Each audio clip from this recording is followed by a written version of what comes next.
What I'm going to be talking to you today about is really more, not so much about my rich dad, but my poor dad. Because in many ways, is when I made enough money in 1940, when I was 47, I said, what am I going to do with the rest of my life? This was in 1994. And what I decided to do was keep doing what I was doing, is build companies.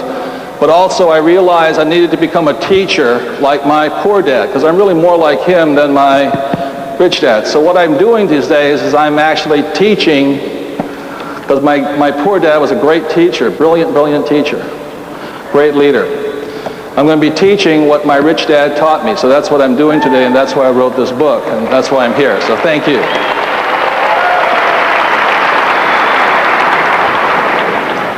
So I'm going to be talking today about 3 different kinds of intelligences. My poor dad, the PhD, he always stressed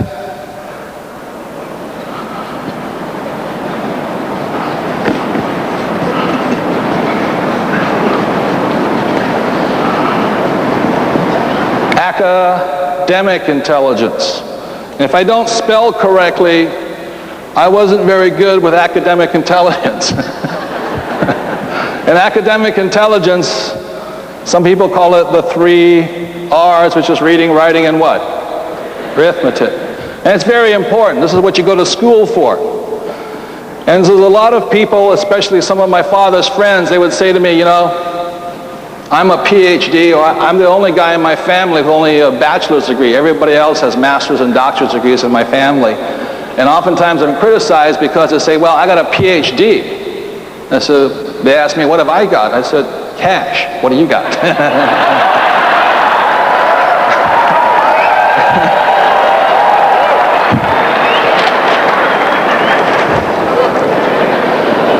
Anyway, so this is what more or less both my dads, rich dad and poor dad, recommended. They said, go to school, get the degree, and then get out.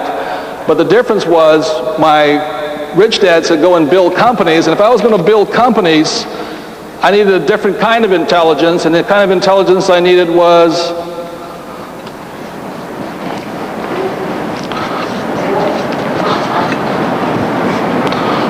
I still can't spell.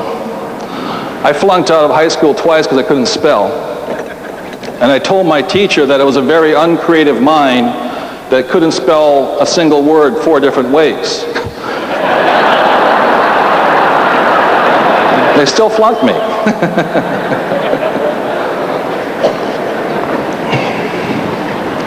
So I'll go going into financial intelligence in a little while. So like I said, I'm going to talk about 3 intelligence. One's academic, one's financial. But for there to be financial intelligence, like if you look at academic intelligence, what's important is the ability to read words.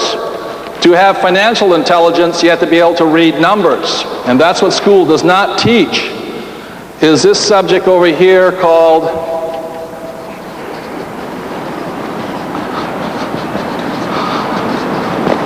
what's the word? Financial what?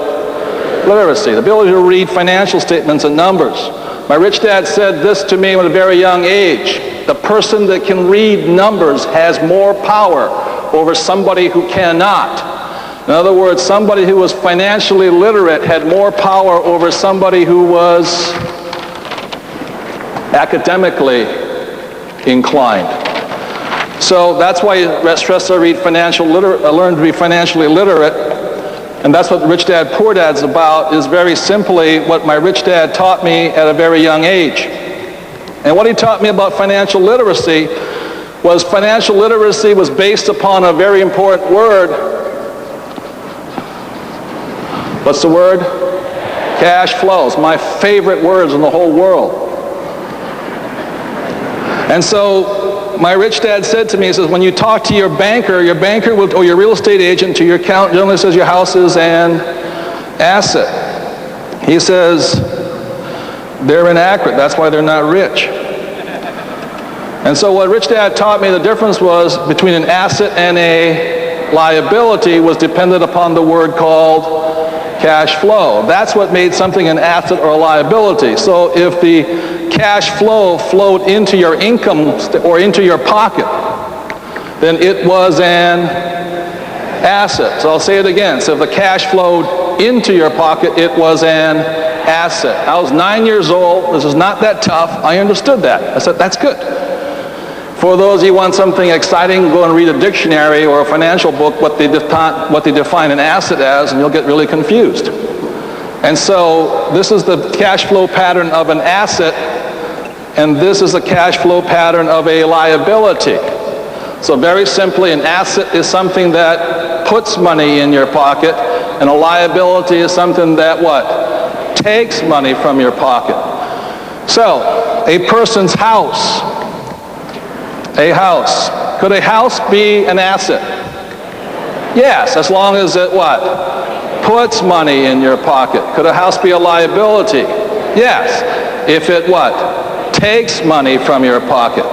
And so what I was talking about in Rich Dad, Poor Dad is my poor dad always said to me, he says, our house is our biggest investment. And my rich dad said to that, if your house is an investment, you're in trouble.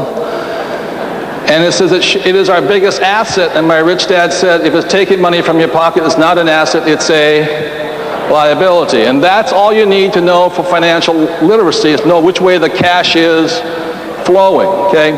Now, going back to financial literacy is the basis of financial intelligence. So if you look at an income statement and a balance sheet here, what I'll show you really quickly is what most people have is they go to school so they can get themselves a nice, safe, secure what? Job. And what does job stand for? Just over broke. And the reason it's just over broke, and the reason people have a hard time getting ahead, is because the income comes. I'll show you the cash flow patterns right now. This is the cash flow pattern of a poor person. In other words, money comes in and money goes out. Poor. If they don't change that pattern, they'll always be poor. This here is the cash flow pattern of a middle class person. A middle class person generally, because they have a good education and they have a nice, safe, secure what? Job, the bank will give them a mortgage. And mortgage stands for an agreement until death, the French word, mortier. That's not too intelligent, you know? So when I look at a person's income statement or balance sheet, I can tell just by looking at cash flow whether the person, if they keep doing it, will be a poor person all their life or a middle class person. And what my rich dad said, what the rich do is they mind their own businesses, they build assets, and the cash flow flies that way. So that's the cash flow pattern of a rich person. So if you want to be financially intelligent, you've got to take control of your cash flow. Now the problem is since most people in school are not taught anything about financial literacy financial literacy, and nothing about financial intelligence, is most people fall into this pattern here. Okay? And what they wind up doing is they don't mind their own business, they mind everybody else's business. So what they mind over here is they make their boss rich. They work really hard. And then over here they make the government really rich, because what's the first line item expense for the average person? Tax. They make the government rich. And over here they work very hard for the banker, the money lender. So the reason the average middle class person cannot get ahead is, number one, they think their house is an asset, but it's really a liability. Their car is an asset or liability. A liability for most people. And they got credit card debt, vacation debt, they got their suits and ties and their Gucci shoes, and they're in debt up to their eyeballs with credit cards. And what this looks like over here, if you notice here, this pattern, the great middle class pattern, the highly educated pattern. What my rich dad said financial intelligence was very simply, were you smarter than your money, or was your money smarter than you? If you were financially intelligent, you would be able to direct your cash flow. If you're not too intelligent, your boss, the government, and the banker would direct your cash flow. That's not too intelligent. That's why you find a lot of people who have gone to school, PhDs, etc. They have high academic intelligence, but very low what? Financial intelligence. And so what they're not in control of is their cash flow. If you want to be successful, you got to change the direction of the flow.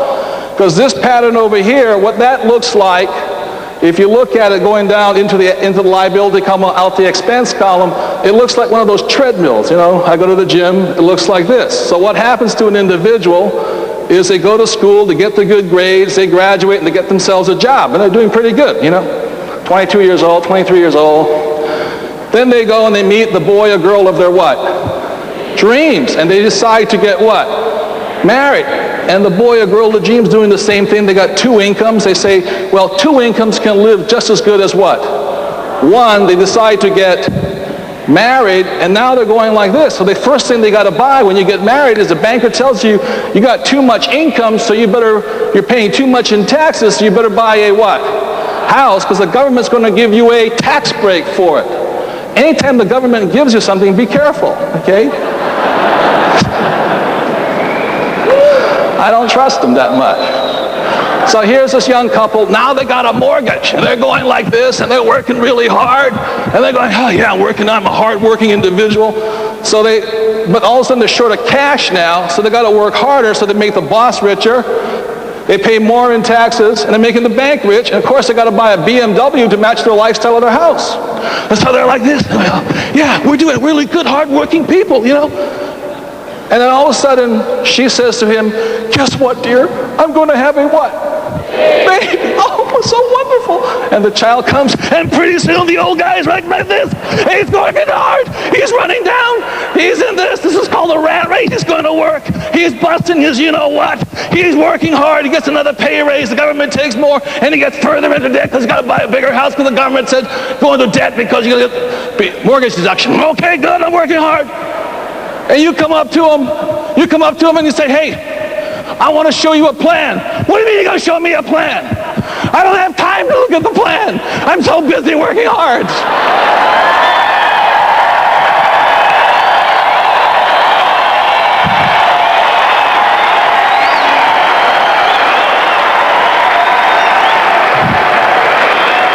Am I right? Because they went to school, they may be academically intelligent, but they're not too what? Financially intelligent. And I'm out of breath just doing that. Back to the gym. And what happens if you're not too financially intelligent is you go up to them and they're like this, you know? And you say, well, how's your money? Oh, no problem. I'm doing good, you know. I'll get a pay raise in 3 years. Oh, yeah. I'm going to buy a bigger house, get a tax break, you know. How many people have talked to that person? And what they say to you is, I'm feeling, what's the word? Fine. And what they're really saying to you is that they're feeling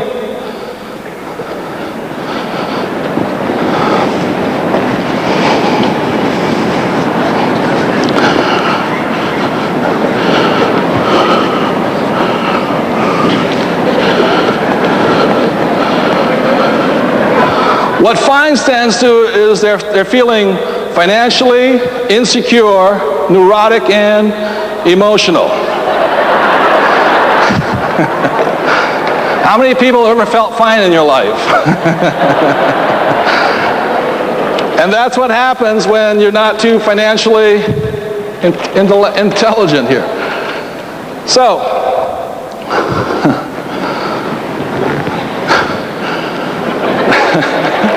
I'm out of breath.